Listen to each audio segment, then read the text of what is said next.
দয়াল নবীজি রাস্তা দিয়ে হেঁটে হেঁটে যায়, সেই পথে উম্মে জাহেল কাটা যে বিচার।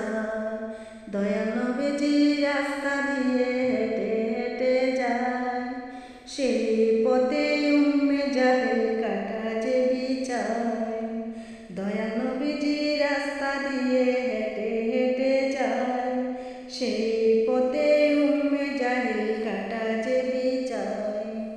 রুজনি শেষে উম্মে জাহেল জঙ্গলেতে যায়, রুজনি শেষে উম্মে জাহেল জঙ্গলেতে যায়।